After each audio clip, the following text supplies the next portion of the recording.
So the name of our experiment is BH curve experiment. इस experiment में mainly हम M of experiment की बात करेंगे कि हमारे एक्सपेरिमेंट का एम क्या है. We will discuss the apparatus used in the experiment, कि कौन कौन से apparatus हम अपने एक्सपेरिमेंट में यूज करते हैं. We will discuss about the theory, कि बीएच कर्व के जो बी और एच जो कर्व किस तरीके से ड्रा होती है, तो उसके पीछे की जो थ्योरी है उसको डिस्कस करेंगे. वी डिस्कस द प्रोसीजर, कि किस तरीके से आपका एक्सपेरिमेंट परफॉर्म किया जाता है, क्या प्रोसीजर है, किस तरीके से किन स्टेप्स को फॉलो किया जाता है.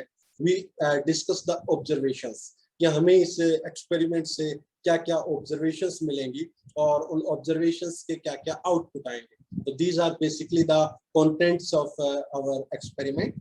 So the aim of our experiment is basically to determine the ferromagnetic constant, that is the retentivity, permeability and susceptibility by tracing the BH curve. तो BH curve को ट्रेस करके हम इन चीजों को बारे में जो है वो निकालेंगे. हम retentivity निकालेंगे, हम permeability निकालेंगे, हम susceptibility निकालेंगे by the tracing BH curve. BH curve को ट्रेस करके. Okay, so these are the basic we can say that our aim of the experiment. So basically first of all we draw the BH curve.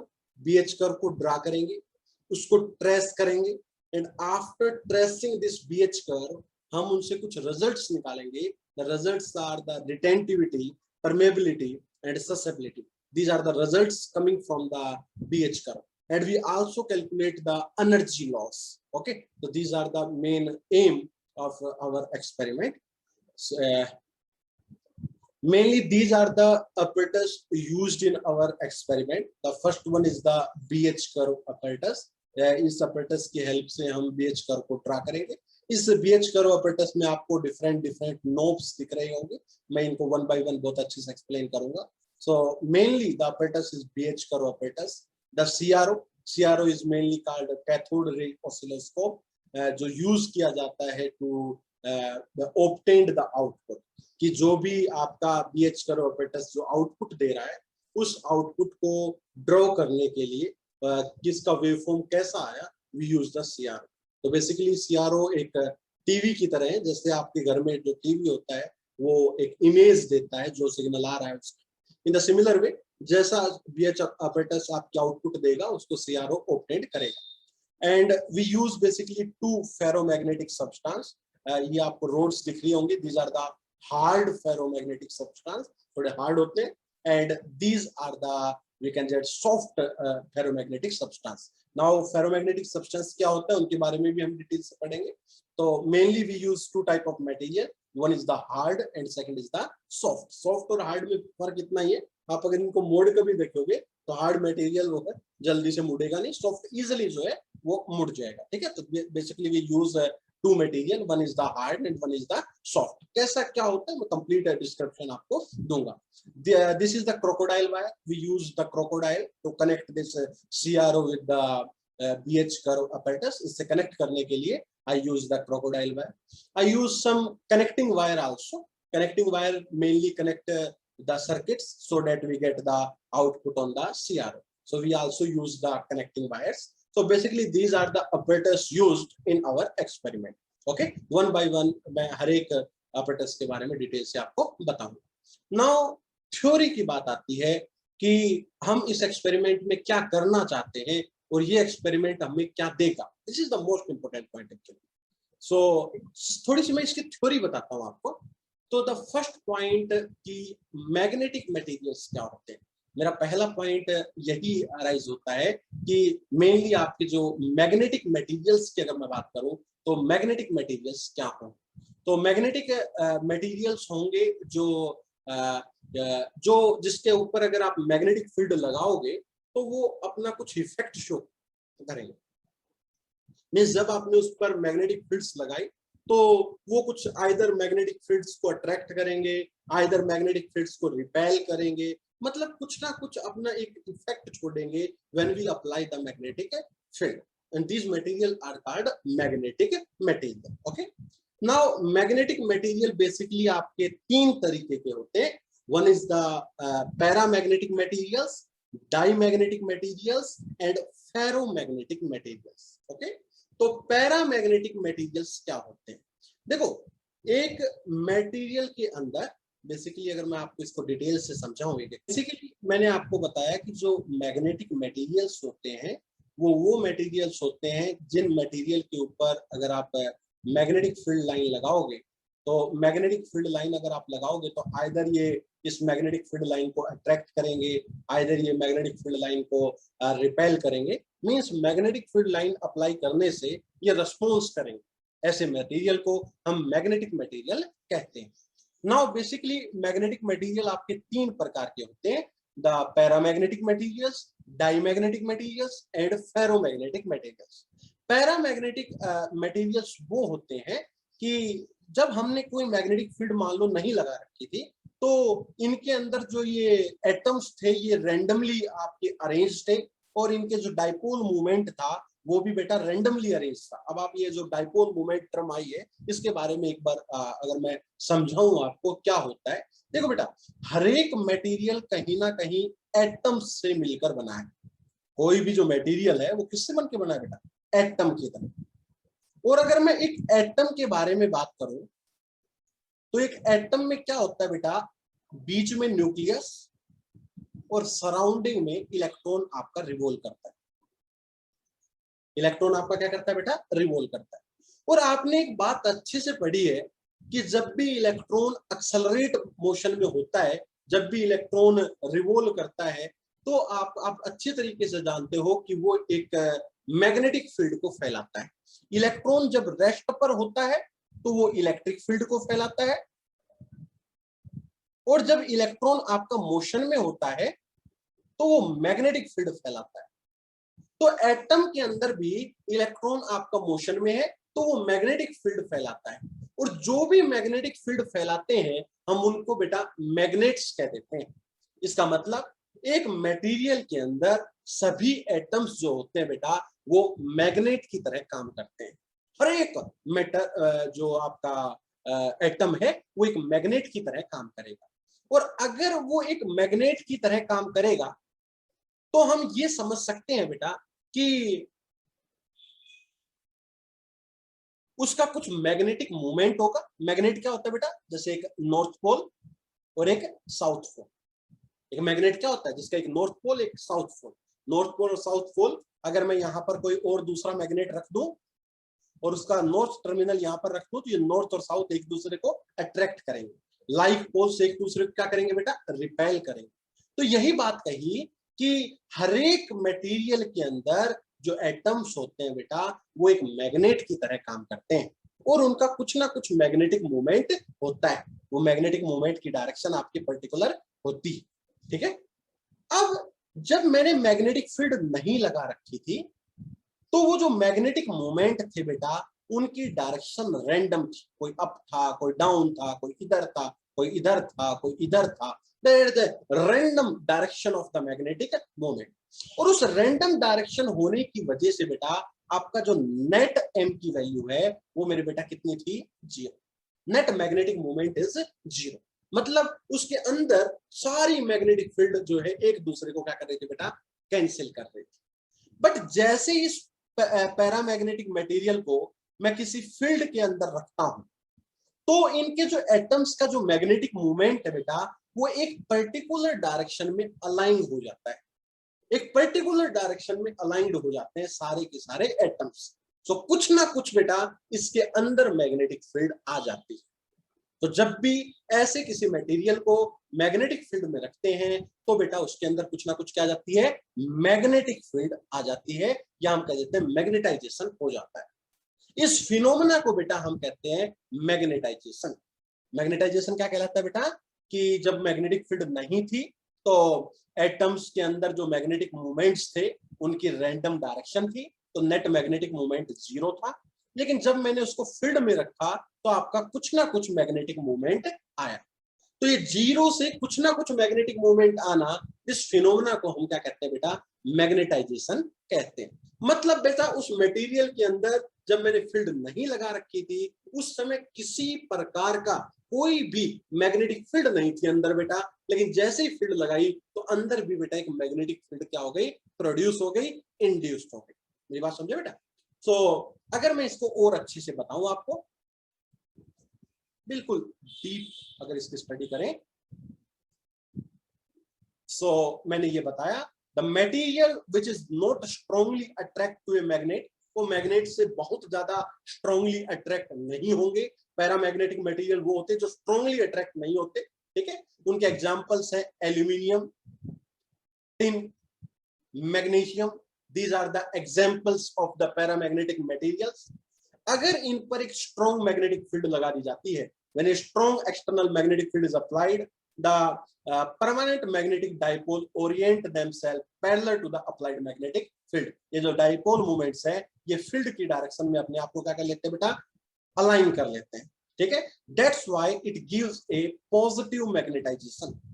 Positive magnetisation तभी कह रहे हैं बेटा क्योंकि इनके जो डाइपोल मूवमेंट हैं वो फील्ड की डायरेक्शन में अलाइन कर गए। That's why it is called positive magnetisation. Magnetisation means जब फील्ड नहीं थी उस समय कोई भी मैग्नेटिक मूवमेंट नहीं था, जब फील्ड लगाई तो उसके मैग्नेटिक मूवमेंट आ गया। तो ये मैग्नेटिक मूवमेंट जो आया इस पूरे फिनोमेना को हम मैग्नेटाइजेशन कहते हैं, okay. So the orientation of this dipole is parallel to the applied magnetic field, not completely parallel नहीं होते, but these are aligned in the direction of the magnetic field. That's why completely aligned नहीं होते, इसलिए बेटा इसका जो magnetisation होता है वो आपका थोड़ा सा स्मॉल होता है। तो it have very small magnetisation because ये completely aligned नहीं होते। दूसरी बात अगर मैं की जाए कि एक अगर मैं पैरामैग्नेटिक मटेरियल को किसी फील्ड के अंदर रख दूं तो वो मैग्नेटिक फील्ड्स को अपने अंदर क्या करता है बेटा, वीकली अट्रैक्ट करता है। It attract the magnetic field line weakly. तो these are some basic property of the paramagnetic substance. So the paramagnetic substance weakly attract the magnetic field line. The paramagnetic substance have positive magnetization, but it is very small in magnitude.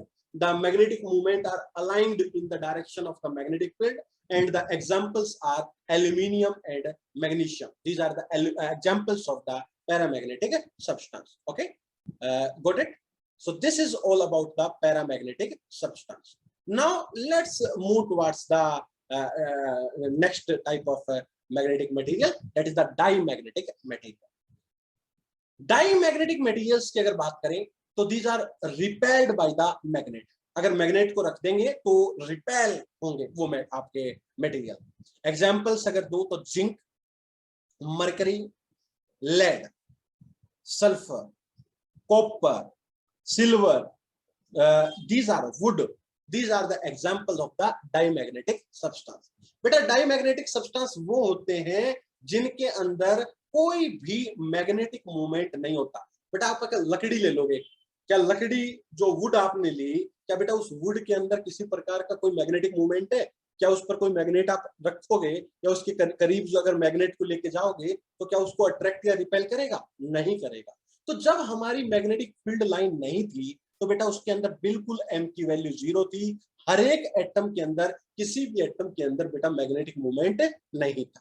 लेकिन जैसे ही आपने बेटा magnetic field लगाई, strong magnetic field लगाई, बेटा उनके अंदर एक मैग्नेटिक मूवमेंट इंड्यूस्ड हो गया और बेटा वो मैग्नेटिक मूवमेंट की जो डायरेक्शन थी वो अप्लाइड फील्ड के अपोजिट थी।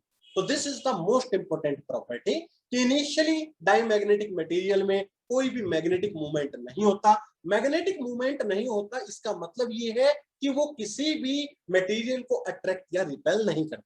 बट जब उस पे मैग्नेटिक फील्ड लाइन लगाई जाती है तो उसके अंदर कुछ ना कुछ मैग्नेटिक मूवमेंट इंड्यूस्ड हो जाता है और वो इंड्यूस्ड की जो डायरेक्शन होती है वो अप्लाइड के क्या होती है बेटा, अपोजिट होती है। Okay, and in diamagnetic material the relatively weak magnetic field caused due to the orientation revolution and the axial rotation of the nucleus is opposite to the direction. बेटा आप क्लियरली देख सकते हो एक्सटर्नल फील्ड की direction अगर इधर है तो आपकी इंड्यूस्ड फील्ड की डायरेक्शन इसके क्या होगी बेटा, अपोजिट। दैट्स व्हाई ये एक दूसरे को कैंसिल कर देते हैं और बेटा इसके अंदर जो नेट फील्ड आ जाती है वो आपकी कितनी आ जाती है बेटा, 0 आ जाती है। सो inside the we can say that a diamagnetic material the net field is 0. The reason being कि जब हमने उसको मैग्नेटिक मटेरियल में, मैग्नेटिक फील्ड में रखा तो उसके अंदर जो फील्ड प्रोड्यूस हुई उसकी डायरेक्शन बेटा अप्लाइड से अपोजिट थी, that's why the net field is 0। Now next thing is that कि अगर मैं किसी मटेरियल को, डाईमैग्नेटिक मटेरियल को फील्ड लाइन में रखूं तो बेटा उसके अंदर तो फील्ड लाइन आएगी ही नहीं, अभी अभी हमने पढ़ा, और वो फील्ड लाइन को क्या करता है बेटा, रिपेल करता है। तो it strongly repel the magnetic field line. तो डाईमैग्नेटिक मटेरियल जो होगा वो मैग्नेटिक फील्ड लाइन को क्या करेगा बेटा, स्ट्रांगली रिपेल करेगा। तो these are the type of the material.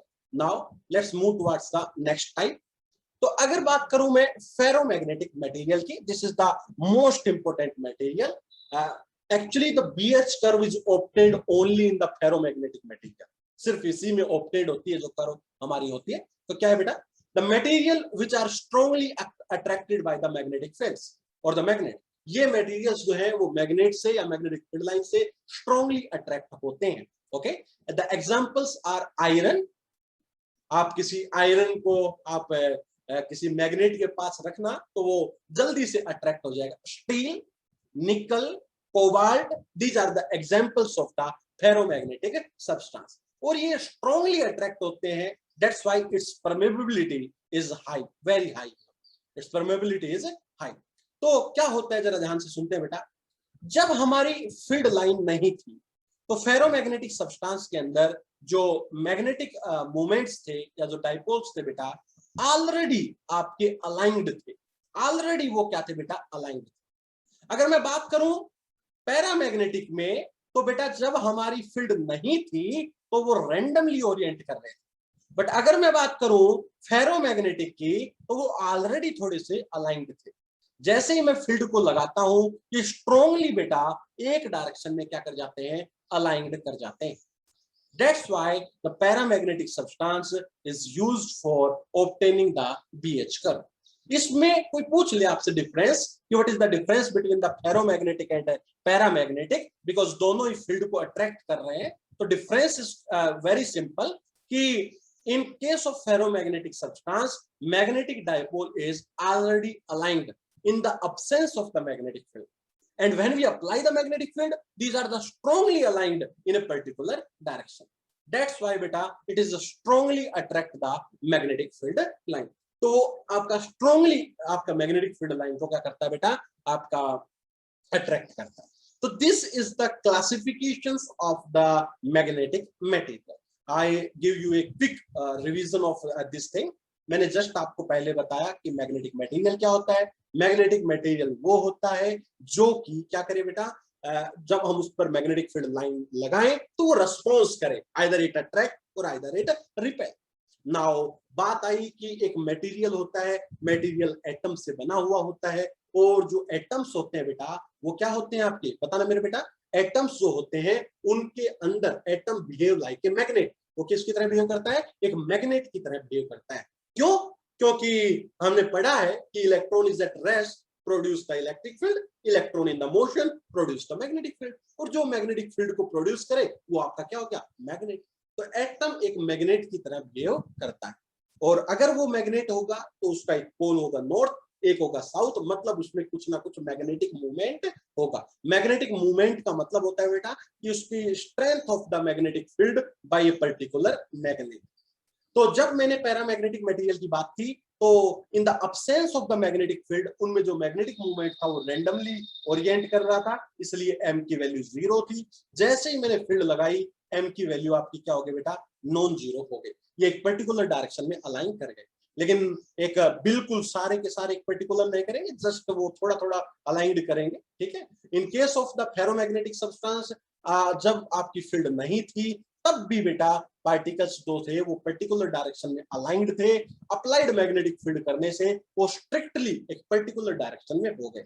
Means these material are strongly magnetised, these are the strongly magnetised, that's why its permeability is high.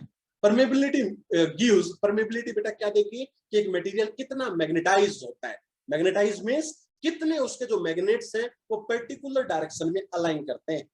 तो आपका फेरोमैग्नेटिक सब्सटेंस में permeability क्या होती है, ज्यादा होती है। डाईमैग्नेटिक सब्सटेंस वो थे जिनके अंदर जब फील्ड नहीं थी तो कोई भी मैग्नेट नहीं था, कोई भी मैग्नेटिक मूवमेंट नहीं था, लेकिन जैसे ही फील्ड लगाई तो बेटा उसका जो मैग्नेटिक मूवमेंट है वो अप्लाइड फील्ड से अपोजिट क्या हो गए, पैदा हो गए। तो this is the basically the classifications of the paramagnetic, diamagnetic and ferromagnetic substance. Now the ferromagnetic substance is also of two types.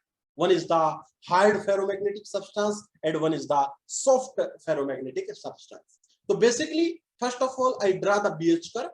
After that, I explain the hard magnetic material and soft magnetic material. तो पहले मैं आगे का discuss करूंगा, then इसको discuss करूंगा, because इसमें कुछ टर्म्स है जो यूज होंगी आपके आगे। सो नेक्स्ट टर्म इज, इसको मैं एक्सप्लेन करूंगा अभी थोड़ी देर में। Now let's see this. This is the most important concept, that is the BH curve or the hysteresis curve. BH curve or the hysteresis curve. एक बार इस कर्व के बारे में हम डिटेल से पढ़ते हैं कि ये कर्व क्या कहती है, जरा देखिएगा बेटा। सो स्टार्ट करता हूं मैं इसको, थोड़ा सा डिटेल से आपको बताने की कोशिश करता हूं मैं। सपोज करो this is our atom, this is our material, ये एक मटेरियल है।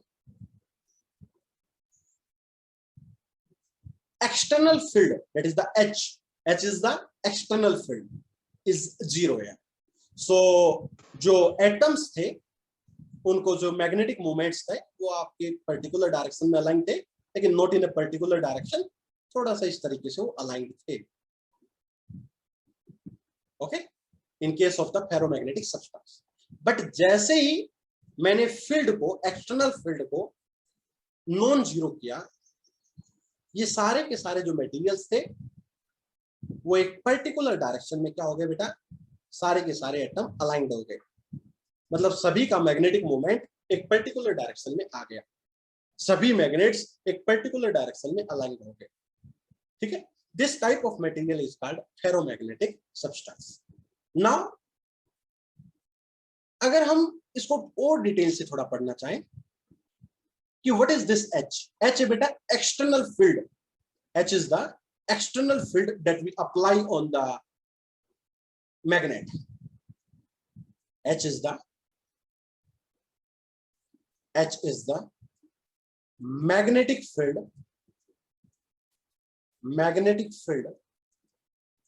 intensity, जो एक्सटर्नल में मैग्नेटिक फील्ड इस पर लगा रहा हूं। एंड एक्सटर्नल फील्ड लगाने से फेरोमैग्नेटिक सब्सटेंस के अंदर बेटा कुछ मैग्नेटिक फील्ड इंड्यूस्ड हो जाती है। मैंने कहा ना कि जो आपके मैग्नेट्स हैं एक मटेरियल के अंदर, वो पर्टिकुलर डायरेक्शन में अलाइंड हो जाते हैं। इसका मतलब उसके अंदर एक मैग्नेटिक फील्ड आपकी क्या हो जाती है, इंड्यूस्ड हो जाती है, और उसकी डायरेक्शन भी बेटा वही होती है जो एक्सटर्नल की डायरेक्शन है। तो B, what is this B? B is the induced magnetic field inside ferromagnetic substance.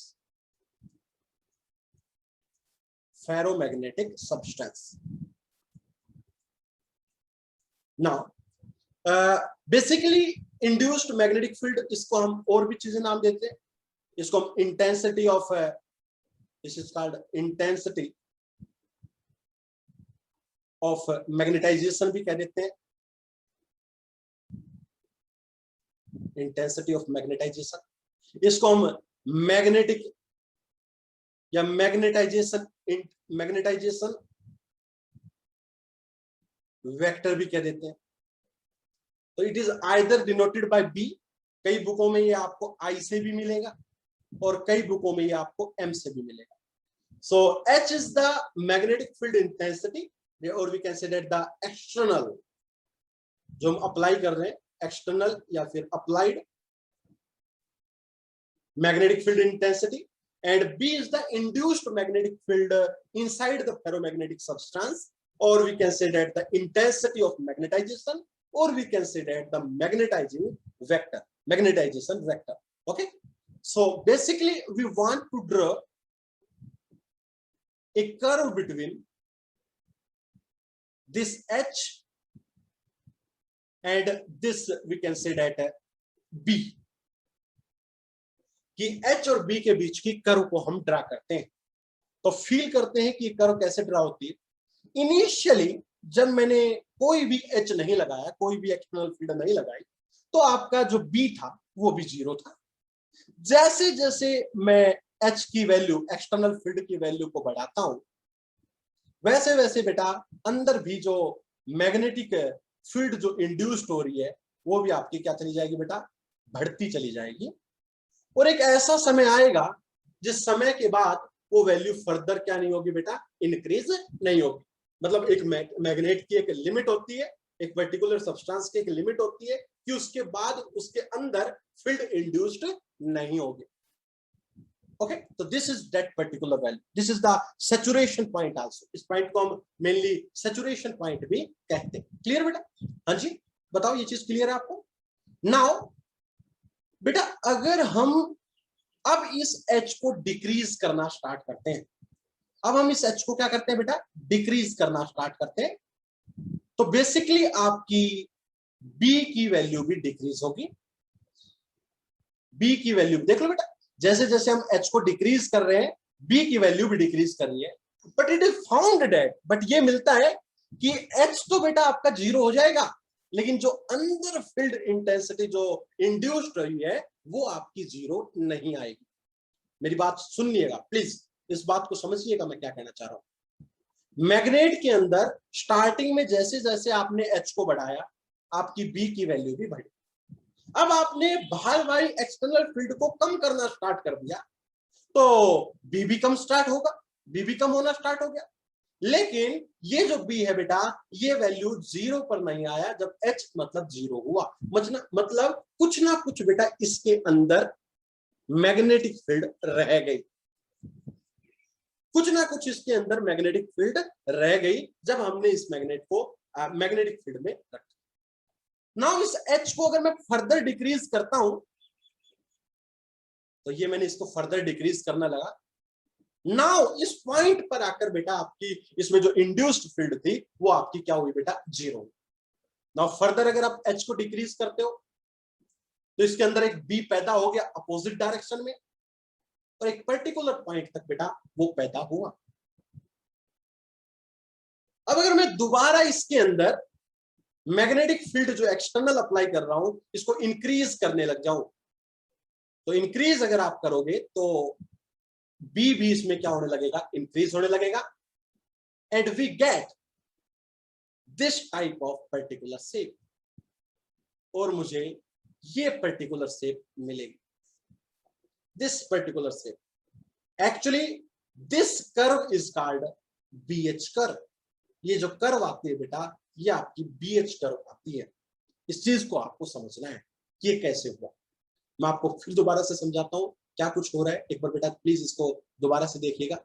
Clear, इस व्यू में बेटा आप देख सकते हो कि स्टार्टिंग के अंदर इस पॉइंट पे पर्टिकुलर हमारा H की वैल्यू जो थी वो 0 थी, मतलब एक्सटर्नल फील्ड हमने कुछ भी नहीं लगा रखी थी। धीरे धीरे बेटा मैंने H की वैल्यू को बढ़ाया, तो आप देख पा रहे हो B की वैल्यू भी बढ़ी, और इस B पॉइंट पर बेटा मेरा सैचुरेशन आ गया। मतलब अब फर्दर बेटा मैग्नेट के अंदर कोई भी मैग्नेटिक फील्ड लाइन इंड्यूस्ड नहीं होगी। नाउ अब मैंने इस H को डिक्रीज करना स्टार्ट कर दिया, इस पॉइंट के बाद मैं H को क्या कर रहा हूं बेटा, डिक्रीज करना स्टार्ट कर दिया। तो बेटा B की वैल्यू भी हालांकि डिक्रीज हो रही है, बट ये वैल्यू जो है वो 0 नहीं आएगी। ये वैल्यू क्या नहीं आएगी बेटा, 0। एक्चुअली इस चीज को हम कहते हैं retentivity. Retentivity is the value of the magnetic field inside the magnet when the external magnetic field is 0। So basically अगर हम रिटेंटिविटी की डेफिनेशन की बात करें तो it is the value of induced field when external field is 0। जब हमने external field को 0 कर दिया तब भी बेटा इसमें कुछ ना कुछ रिटेंटिविटी, कुछ ना कुछ मैग्नेटिक फील्ड रह गई, इसको हम कहते हैं बेटा आपकी retentivity. This is called the retentivity. Now further बेटा अब आपने मैग्नेटिक फील्ड जो एक्सटर्नल थी, अभी तो आपने इस डायरेक्शन में लगा रखी थी, इस डायरेक्शन में एच लगा रखा था। अब बेटा इस ओरिजिन से इधर आना मतलब एच की वैल्यू नेगेटिव होना, मतलब आपने मैग्नेटिक फील्ड अपोजिट डायरेक्शन में लगाना स्टार्ट कर दिया, क्योंकि बेटा जो इंड्यूस्ड फील्ड आई उसको जीरो तो करना है ना। तो अगर अपोजिट डायरेक्शन में आप लगाओगे तो बी आपका अगेन डिक्रीज होता चला गया, और एक पर्टिकुलर पॉइंट बेटा हमें मिला।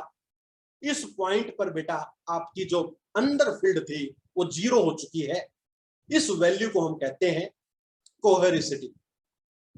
तो what is the coercivity? It is the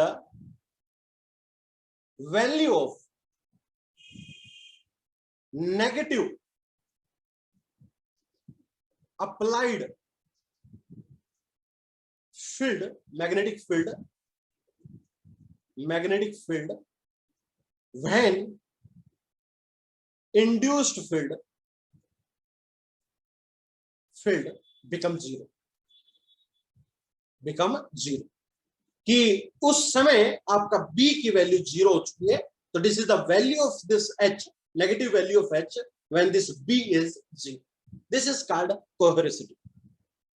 Now further बेटा आपने H को डिक्रीज किया तो आपका B भी अब डिक्रीज होने लग गया नेगेटिव डायरेक्शन में, और एक पर्टिकुलर पॉइंट तक वो डिक्रीज होगा, उसके बाद बेटा सैचुरेशन आ जाएगा। तो this is the saturation point. Saturation के बाद बेटा आपको पोलरिटी को बदल देना है, मतलब डिक्रीज कर रहे थे तो अब इंक्रीज करना स्टार्ट कर देना। नाउ आपने ये इंक्रीज करना स्टार्ट किया तो बी की वैल्यू भी इंक्रीज करना स्टार्ट हुई, और बी की वैल्यू भी इंक्रीज करते करते आपकी इस कर्व को क्या करेगी बेटा, ट्रेस करेगी। तो we get this type of curve and this curve is called BH curve, and इस कर्व को हम दूसरा हिस्टेरेसिस कर्व भी कह देते हैं। Actually there is some lagging. What is the lagging means? Lagging means देखो, स्टार्टिंग में आपकी ऊपर वाला पाथ फॉलो कर रहा था, मतलब जब मैग्नेटिक फील्ड को मैं घटाया तो ये ऊपर वाला पाथ फॉलो किया, और जब मैंने बढ़ाया तो वो इस नीचे वाले पाथ को फॉलो कर रहा है। तो कुछ ना कुछ लैग कर गया ना बेटा, कुछ ना कुछ चीज क्या कर गई, लैग कर गई। मतलब जब फील्ड को घटा रहे हैं तो वो एक और पाथ फॉलो कर रहा है, फील्ड को बढ़ा रहे हैं तो वो कोई और पाथ फॉलो कर रहा है। Means the curve lag, curve आपकी क्या कर गई, पीछे छूट गई, थोड़ी लैग कर गई। इसी लैगिंग को बेटा हम हिस्टेरेसिस कहते हैं। This lagging is called hysteresis. तो hysteresis means the lagging. Hysteresis is characterized as lag of the magnetic flux density B behind the H. B और H का बेटा lag होना, वही आपकी hysteresis कर्व कहलाती है। स्टार्टिंग में जब बढ़ना स्टार्ट हुआ, इनिशियली दोनों एक साथ काम कर रहे थे, लेकिन बाद में देख सकते हो आप कर्व आपकी अलग अलग हो गई। तो this is called the hysteresis. Now अगर पर्टिकुलर एक एक चीज को हम देखें, सो आप इस पूरे this is basically the working of this whole points, कि magnetic flux density B inside the is increased when the magnetic field strength H increased from zero. जैसे ही मैं जीरो से इंक्रीज करने लगता हूं तो आपका बी की वैल्यू क्या करती है, इंक्रीज करती है as you increase H. Now further, with increasing the magnetic field, there is increase in the value of magnetization, and finally reach to a point A, which is called a saturation point, where B is constant. After a particular point, बेटा हम देख सकते हैं यहां पर saturation आ गया, further बेटा B आपका increase नहीं होगा. Now this B is constant here. ये क्या हो गया, constant हो गया. नाउ हम इस एक्सटर्नल फील्ड को H को डिक्रीज करना स्टार्ट करते हैं, और जब H की वैल्यू जीरो हो जाती है फिर भी बेटा अंदर कुछ ना कुछ मैग्नेटिक फील्ड रह जाती है. इस फील्ड को हम कहते हैं रिटेंटिविटी. आप समझ सकते हो ये मैंने क्या कहा, कि with the decreasing in the value of the magnetic field, there is a decrease in the value of the magnetization. B की वैल्यू भी घटती है, but at a B and H equal to zero, substance or material remain on the same point, called the magnetism is called the retentivity. कि जब आपकी H की value zero हो गई, उस समय भी कुछ ना कुछ B की वैल्यू रही, उस पॉइंट को हम कहते हैं रिटेंटिविटी, या बेटा रेजिडुअल मैग्नेटिज्म, या रेजिडुअल मैग्नेटिज्म. आप देख सकते हो इस कर्व से मैंने आपको बताया कि जब H की वैल्यू जीरो हो गई, उस समय भी कुछ ना कुछ मैग्नेटिक फील्ड रह गया. इस पॉइंट को बेटा हम कहते हैं रिटेंटिविटी या फिर residual magnetism. Okay, now further अगर मैं और इस वैल्यू को क्या करता हूं, डिक्रीज करता हूं, when there is a decrease in the magnetic field towards the negative side, the magnetism also decrease, and at a point C substance is completely demagnetized. Demagnetized means उसके अंदर फील्ड जीरो हो गई। तो जैसे ही हम H को opposite direction में लगाएंगे तो बेटा एक पर्टिकुलर पॉइंट मिलेगा C, जिस पर आपकी अंदर फील्ड बिल्कुल जीरो हो गई। अंदर फील्ड जीरो मतलब वो डीमैग्नेटाइज हो गया। इस वैल्यू को, इस नेगेटिव वैल्यू ऑफ H को हम कहते हैं कोहेरिसिटी, कोहेरिसिटी। नाउ फर्दर अगर हम H को डिक्रीज करेंगे तो फर्दर आपका B क्या करेगा, डिक्रीज करेगा, आपका नेगेटिव डायरेक्शन की तरफ आएगा। तो फर्दर अगर बात करूं मैं, उस फोर्स को जो रिटेंटिविटी को खत्म करता है उसको हम कोहेरेसिव फोर्स भी कहते हैं, ठीक है। Now in the opposite direction the cycle is continuously at the saturation point D and we get the E and F are the points, मैं बताता हूं अभी, और then we get this curve. तो सिमिलरली बेटा अब अगर नेगेटिव डायरेक्शन में हम बढ़ाएंगे तो अगेन सैचुरेशन आएगा, फिर हम मैग्नेटिक फील्ड को हटाएंगे तो आपकी इस तरीके से बेटा एक कर्व ऑब्टेन हो। So this curve is called basically the BH curve. अब बेटा मुझे एक्चुअली ये कर्व जो है वो ऑब्टेन करके लेकर आनी, इस कर्व को मैं लेकर आऊंगा, ये मेरा मुद्दा है बेटा। इस कर्व को मैं प्लॉट करूंगा और mainly for the ferromagnetic substance, because बेटा जो हम डायमैग्नेटिक सब्सटेंस या पैरामैग्नेटिक सब्सटेंस लेते हैं उसमें अंदर बेटा मैग्नेटाइज होने की प्रॉपर्टी नहीं होती। तो अगर अंदर मैग्नेटाइज होने की प्रॉपर्टी नहीं होगी तो बेटा ये कर्व बनेगी नहीं। ओके, नाउ आगे थोड़ा बात करते हैं बेटा। तो एडवांटेजेस क्या है इस हिस्टैरिसीस लूप से? इस हिस्टैरिसीस लूप से हम लॉस को कैलकुलेट कर सकते हैं, एनर्जी लॉस को कैलकुलेट कर सकते हैं। एक्चुअली एक कर्व हमें ये मिली और जब हम फील्ड को बढ़ा रहे थे तो हमें नीचे वाली कर्व मिली। It means there is some energy loss, magnet के अंदर कुछ एनर्जी लॉस हो रहा है, क्योंकि अगर लॉस नहीं होता तो सेम कर्व ट्रेस करता, घटाने से बढ़ाने से सेम वही, घटाने से बढ़ाने से सेम ट्रेस करता। लेकिन यहाँ पर कर्व अलग आ रही है, इसका मतलब कुछ ना कुछ लॉस हो रहा है, तो हम ये एनर्जी लॉस कैलकुलेट कर सकते हैं इस कर्व से। और एक्चुअल में जो एनर्जी आपका लॉस आएगा, energy loss is equal to the area under BH curve. इस BH कर्व के अंडर जो एरिया है, this area it gives the energy loss of the material. तो मैं BH कर्व ड्रा करके ये देख सकता हूं कि किस मटेरियल में एनर्जी लॉस की प्रॉपर्टी, एनर्जी लॉस ज्यादा होता है। इस BH कर्व से हेल्प से मैं रिटेंटिविटी निकाल सकता हूं, मैं कोहेरेसिटी निकाल सकता हूं। तो these are the, we can say that the applications of BH curve. So we calculate the energy loss, we calculate the retentivity and coercitivity, और उसके बेसिस पर मैं मैग्नेटिक मटेरियल को चूज कर सकता हूं। कोई कहे आपको हाई रिटेंटिविटी चाहिए तो पहले BH कर्व ड्रा कर लो और रिटेंटिविटी हाई जिसमें आ रही है वो आप चूज कर सकते हो। रिटेंटिविटी क्या होती है, कोहेरेसिटी क्या होती है, मैंने बता दिया कि retentivity the amount of the magnetization present when the external magnetic field is removed. जब हम एक्सटर्नल फील्ड को हटा लेते हैं फिर भी उसमें कुछ ना कुछ मैग्नेटिक फील्ड रह जाती है, उसको हम रिटेंटिविटी कहते हैं।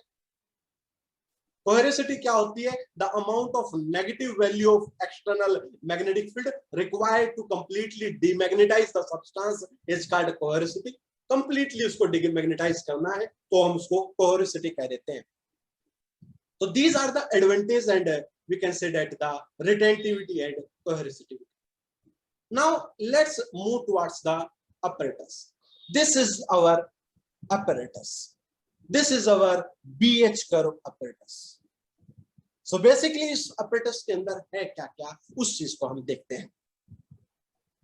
इस apparatus को अगर हम खूबसूरती से देखें तो the one thing is that this is the solenoid. This is the solenoid. इसके अंदर coils है। ये क्या है बेटा? This is the solenoid. This is the solenoid. Solenoid is just, we can say that एक सिलेंडर के अराउंड आपने ऐसे इस तरीके से वायर से बाउंड कर रखा है, तो वो एक सोलेनोइड होता है। ओके, नाउ ध्यान से सुनिएगा बेटा, यहां से हम इनपुट सिग्नल दे रहे हैं, this is our input signal, AC signal, जिसका 220 वोल्ट का एसी सिग्नल दे रहे हैं, जिसकी फ्रीक्वेंसी 50 हर्ट्ज है। इंडिया में 50 हर्ट्ज होती है, यूएसए में 60 हर्ट्ज होती है। एसी सिग्नल की जो फ्रीक्वेंसी है वो इंडिया में 50 हर्ट्ज होती है। आप अपने चार्जर वगैरह देख सकते हो तो इसके पीछे लिख रखा होगा 50 हर्ट्ज पे काम करेगा। यूएसए वगैरह में ये फ्रीक्वेंसी 60 हर्ट्ज होती है। हर एक कंट्री का अलग एक रेफरेंस होता है, वो अलग अलग फ्रीक्वेंसीज पर काम करता है। वहां सारे ऑपरेटर्स जो हैं वो 60 हर्ट्ज पर चलते होंगे। अपने यहाँ का पंखा वहां जाके चला दोगे तो वो खराब होने के चांसेस है, इसीलिए देखा जाता है। नाउ ये बेटा एक ट्रांसफॉर्मर है। अब कहोगे सर ट्रांसफॉर्मर क्या होता है? ट्रांसफॉर्मर में दो प्रकार की कॉइल होती है, एक प्राइमरी कॉइल और एक सेकेंडरी कॉइल। तो बेटा यहां से तो 220 वोल्ट आ रहा है, लेकिन मुझे अपने ऑपरेटर्स में 220 वोल्ट नहीं चाहिए, मुझे यहाँ 20 वोल्ट चाहिए। तो 220 वोल्ट को 20 वोल्ट में कन्वर्ट करने के लिए I use the transformer. Transformer mainly दो प्रकार का होता है, एक स्टेप अप और एक स्टेप डाउन। आपके घरों में भी आप नोटिस करते होंगे कि आपके पास जो लाइट आती है वो लाइट आती है लगभग वी कैन से दैट है, कोई कहते हैं 11,000 की लाइन है, ठीक है, लेकिन घर में तो 220 आ रही है, तो बाहर वो ट्रांसफॉर्मर से आ रही है। कभी 11,000 की लाइट से डायरेक्ट बल्ब चसाने की कोशिश मत करना, खराब हो जाएगा तुरंत। तो ट्रांसफॉर्मर मेनली सिग्नल की स्ट्रेंथ को घटाता है या सिग्नल की स्ट्रेंथ को क्या करता है बेटा? बढ़ाता है।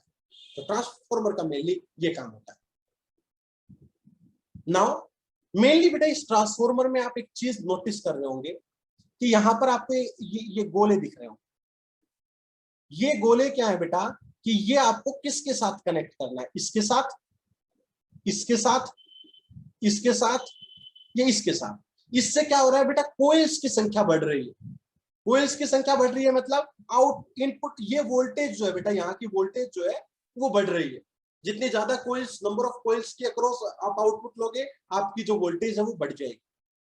तो वो ये ए बी सी से एडजस्ट होती है। ये जो आपका सेलेक्ट वोल्टेज है बेटा, इस सेलेक्ट वोल्टेज नोब को आप टर्न करोगे तो ऑटोमेटिकली ये इसके साथ अटैच हो जाएगा, ये इसके साथ अटैच हो जाएगा, ये इसके साथ अटैच हो जाएगा, या इसके साथ। तो जितनी आपको वोल्टेज चाहिए उतनी वोल्टेज बेटा आप यहां से ऑब्टेन कर सकते हो। नाउ यहां से आपने लिया, उसके बाद बेटा ये आप एमीटर लगाना चाहते हो तो लगा सकते हो। यहां पर अगर एमीटर लगाना चाहते हो तो इन दोनों टर्मिनल से आप एमीटर को लगा सकते हो, यहां पर आप एमीटर लगा सकते हो। अगर आप एमीटर नहीं लगाना चाहते तो जस्ट आप एक वायर लीजिए और वायर के साथ इसको क्लोज कर दीजिए, आप जोड़ दीजिए ताकि पाथ आपका पूरा बन जाए। या ये बटन देखो ओपन एंड क्लोज, तो आप इसको क्लोज की तरफ ले लें ताकि आपका ये पूरा लूप बन जाए। तो आप इस तरीके से बेटा आपकी आउटपुट यहां तक चली गई। एक आउटपुट बेटा आपकी यहां तक चली गई। देखो देखिए, ये टर्मिनल है बेटा एक्स, ये टर्मिनल है ग्राउंड, और ये टर्मिनल है बेटा वाई।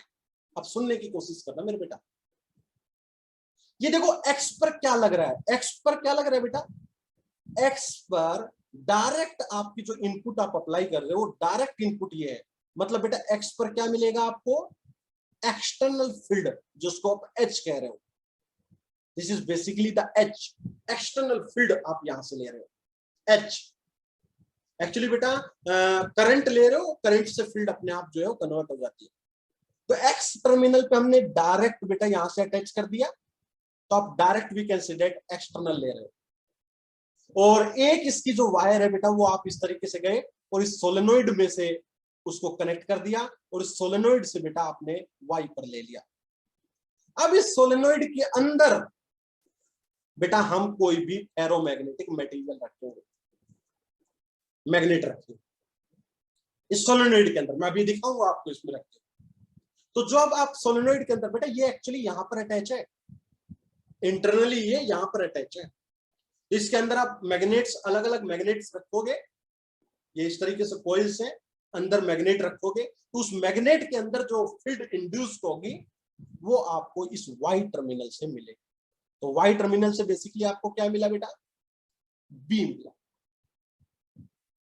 एक्स टर्मिनल से डायरेक्ट आपको इनपुट वोल्टेज मिली, जो आप इनपुट अप्लाई कर रहे हो, जो इनपुट आपने सिग्नल अप्लाई किया वहां से इनपुट मिला, और वाई से बेटा आपको बी मिला, मतलब उस मैग्नेट के अंदर कितना इंड्यूस्ड हुआ। वो डिपेंड करेगा कि आप इस सोलेनोइड के अंदर क्या रखते हो। आप इसमें हार्ड फेरोमैग्नेटिक सब्सटेंस रखते हो या आप इसमें सॉफ्ट फेरोमैग्नेटिक सब्सटेंस रखते हो। तो this is our apparatus.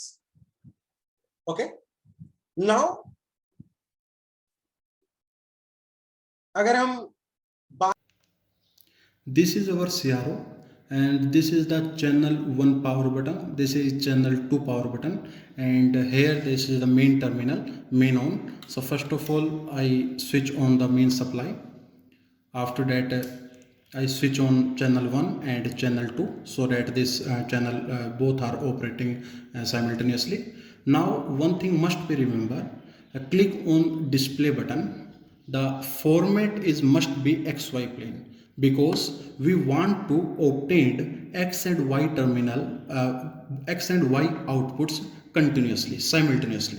So this format must be XY plane. So channel 1 is also the XY plane format, and similarly channel 2 is also XY format. इस CRO के अंदर ये आपको एक्स दिख रहा होगा यहाँ से, दिस इज द एक्स, और ये जो केबल है this is the Y, Y terminal. So जो मैंने आपका सेटअप बॉक्स में एक्स और वाई बताया था, उस एक्स और वाई को मैं इसके साथ कनेक्ट कर दूं। कैसे कनेक्ट करूंगा मैं वीडियो के अंदर दिखाऊंगा। नाउ यहाँ पर दो चैनल है, this x is channel number 1, this is channel number 2। तो यहाँ पर दो स्विच है, this is channel 1 and this is channel 2। तो मैं दोनों चैनल्स को पहले तो ऑन कर दूंगा। नाउ एक सबसे इंपॉर्टेंट बात आपको याद रखनी है, एक्चुअली मुझे इन दोनों चैनल से जो आउटपुट आ रही है उनको प्लॉट करना है। क्यों? बिकॉज मैं प्लॉट करना चाहता हूं बी और एच दोनों को साइमल्टेनियसली। तो अगर साइमल्टेनियसली प्लॉट करना चाहते हो तो आप बी पर अगर एक्स ले रहे हो, ये वाई ले रहे हो, तो आप एक्स वाई प्लॉट करना चाहते हो। आप सिर्फ बी प्लॉट नहीं करना चाहते या सिर्फ एच प्लॉट नहीं करना चाहते, आप दोनों एक्स वाई प्लॉट करना चाहते हो। तो बेसिकली बेटा यहां पर आपका एक डिस्प्ले ऑप्शन होता है, दिस इज डिस्प्ले ऑप्शन। आप डिस्प्ले ऑप्शन पर क्लिक करोगे और यहां जो फॉर्मेट है इसको एक्स वाई सेलेक्ट करो। अगर ये फॉर्मेट एक्स वाई ना हो तो ये इसके सामने का जो बटन है इसको क्लिक करोगे, ये एक्स वाई हो जाएगा। सिमिलरली आप चैनल 2 को दबाओगे, देन डिस्प्ले दबाओगे एंड फॉर्मेट को एक्स वाई करोगे। तो this is the most important thing कि आपको एक्स वाई डिस्प्ले करना है, एक्स वाई फॉर्मेट रखना है। क्लियर? एक बार इस वीडियो को आप दोबारा देख सकते हो, अब आपको शायद चीजें जल्दी क्लियर होंगी। बेटा एक बार प्लीज इसको आप दोबारा देख। This is our CRO, and this is the channel 1 power button, this is channel 2 power button, and here this is the main terminal, main on. So first of all I switch on the main supply. After that I switch on channel 1 and channel 2 so that this channel both are operating simultaneously. Now one thing must be remember, click on display button. The format is must be XY plane because we want to obtain X and Y terminal, X and Y outputs continuously simultaneously. So this format must be XY plane. So channel 1 is also the XY plane format, and similarly channel 2 is also XY format. This is BH curve apparatus which having, this is a control terminal which control the current inside this solenoid. Okay, and this is the on off switch. This is a terminal which connect this secondary coil of the transformer with the solenoid. This is our BH curve apparatus. This is our CRO. We connect this BH curve apparatus with the CRO with the help of the crocodile wire. So we notice here the BH curve apparatus having basically two terminal, that is the X terminal and Y terminal, and this is the common terminal also called ground terminal, and the CRO having also X terminal and Y terminal. So we basically connect the X terminal with the X and Y terminal with the Y with the help of crocodile wire. So now let's connect. So these are the patch wire. First of all, I insert the patch wire to the X terminal, patch wire to the ground, and patch wire with the Y terminal. Now this is the crocodile wire. I insert these terminal of the crocodile wire in the X terminal and in the Y terminal. Now this is our X terminal. This is our X terminal. So we connect this X terminal with the X terminal of BH curve apparatus. So let's connect. So connect this terminal with the X, and this is the common terminal with the ground. Similarly, connect the Y terminal with the Y terminal of the apparatus. So connect this to the Y terminal and this black end with the again the ground terminal. So this is basically the connections. We can easily see that the X terminal of the CRO connected with the X terminal of the BH curve apparatus. The Y terminal of the CRO is connected with the Y terminal of the apparatus. The crocodile wire having the two terminal. So one is the red terminal and second is the black terminal. So we connect this black terminal with the ground. So this is the connection of the BH curve apparatus. Now let's study the observations. Now let's on the power supply of the BH curve apparatus. We mainly here use two material. This is our soft material and this is the hard material. Okay, so first of all put these insert these hard material inside this solenoid, so due to applied magnetic field a magnetization effect take place and we get a BH curve. This is the BH curve which is obtained in the CR. Similarly, we can notice that if we remove some materials, the BH curve get modified. So we can clearly visualize the effects of the magnetization here. Similarly, in the step second, we insert some soft material inside this solenoid, and we notice that the BH curve is this, and this BH curve and when we use the solid material, hard material, the BH curve is different. It shows that the both material having different magnetization. So now let's trace the BH curve for the soft material as well as for the hard material. So this is basically the working of we can say that the experiment. The experiment की working will be complete. After this working, हम trace paper के ऊपर आपकी जो curve आई है उसको trace कर देंगे. तो मेनली बेटा मैंने एक रफली आपको बनाया कि we have two type of trace, दो अलग अलग मटेरियल के लिए. This is material number 1, this is the material number 2. दोनों मटेरियल्स के लिए आपकी अलग अलग ट्रेस आ गई. ओके, और इस ट्रेस को पेपर को इस ट्रेस पेपर को हम एक क्या कहते हैं ग्राफ पेपर के ऊपर पेस्ट कर देंगे. Okay, so we get this type of symbol. After that calculation के अंदर मेनली हमें तीन चीजों को कैलकुलेट करना पड़ता है. मेनली इस एक्सपेरिमेंट में एक तो हमें ड्रॉ करना था, draw BH curve for different materials.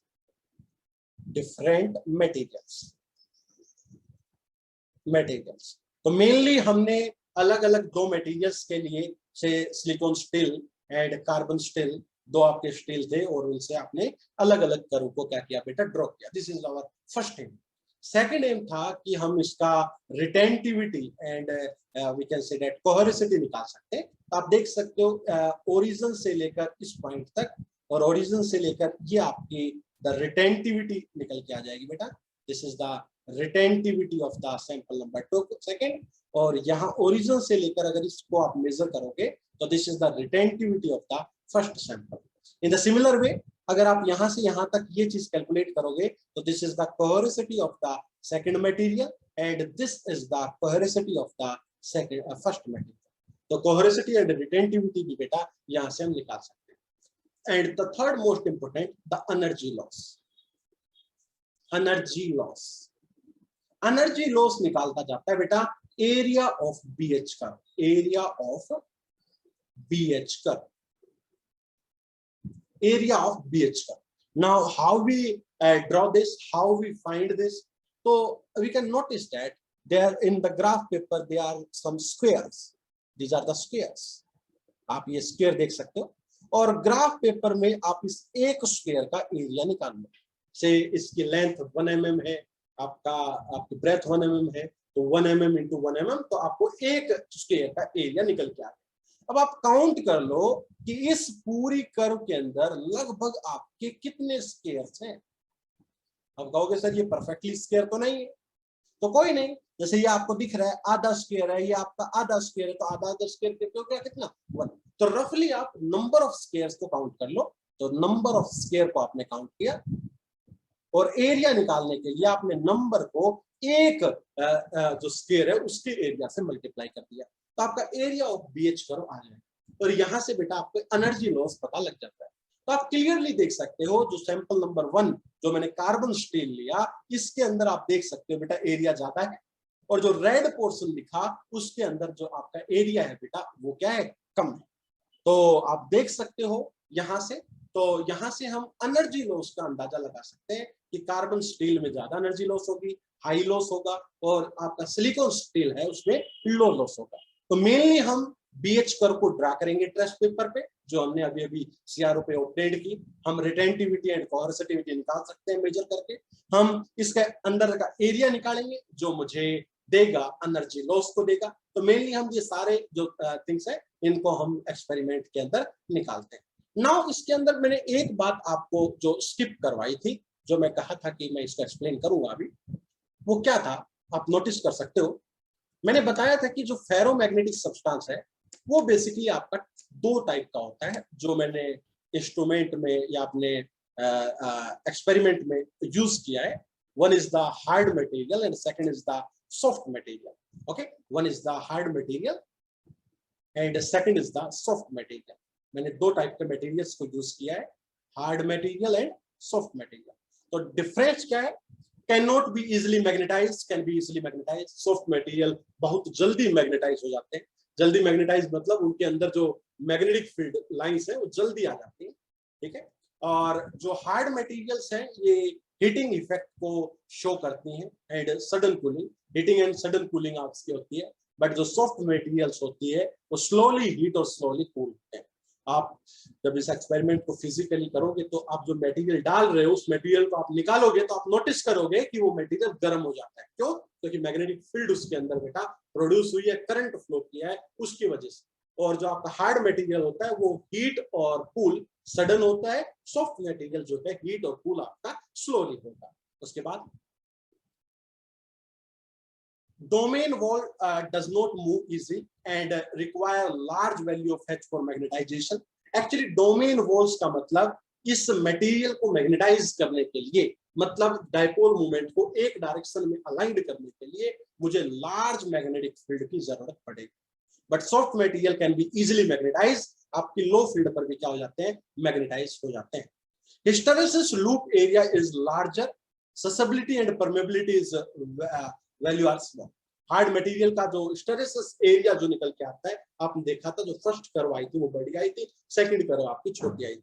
तो हिस्टेरेसिस लूप का जो एरिया होता है वो आपका क्या होता है बेटा, इसके अंदर लार्ज होता है। एंड अगर बात करूं मैं सॉफ्ट मटेरियल की, तो इस केस में आपका जो एरिया होता है वो क्या होता है, स्मॉल होता है। एंड जो ससेबिलिटी और परमेबिलिटी है इसकी वैल्यू हाई होती है, यहाँ पर ससेबिलिटी और परमेबिलिटी होती है, इसकी वैल्यू स्मॉल होती है। अब आप कहोगे कि सर ससेबिलिटी और परमेबिलिटी क्या होती है, तो मैं आपको ये बता दूं। ससेबिलिटी और परमेबिलिटी एक मटेरियल की प्रॉपर्टी होती है जिस प्रॉपर्टी की वजह से वो अपने अंदर मैग्नेटिक फील्ड लाइन को अलाउ कर रहा है, मतलब वो property by virtue of which it allow the magnetic field lines. तो आपका soft material easily field line को अलाउ कर देता है, it's that's why it's susceptibility and permeability is high.